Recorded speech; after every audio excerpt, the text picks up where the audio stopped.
crème brûlée à la vanille. Donc on a du sucre et des jaunes d'œufs.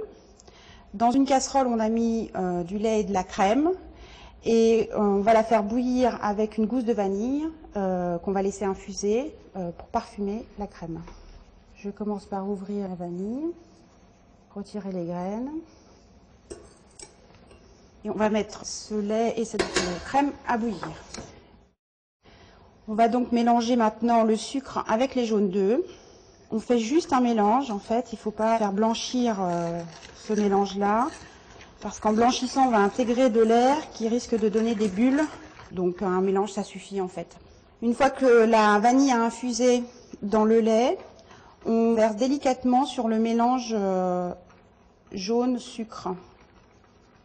Et on va chinoiser.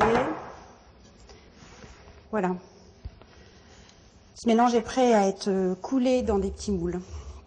Donc on veille à mettre la même épaisseur de crème dans chaque moule, de manière à ce que les crèmes soient cuites tout en même temps. On a fait préchauffer le four à 100 degrés et on va pouvoir enfourner maintenant dans le four chaud.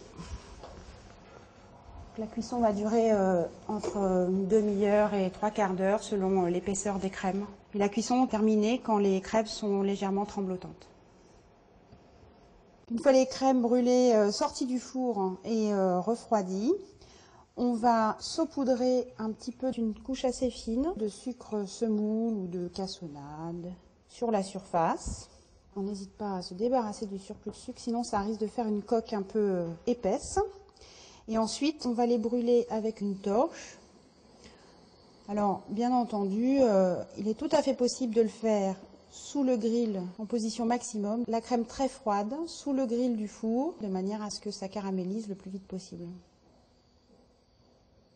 Une fois que le caramel est pris, n'attendez pas trop avant le service, parce que sinon le caramel va fondre dû à l'humidité de la crème.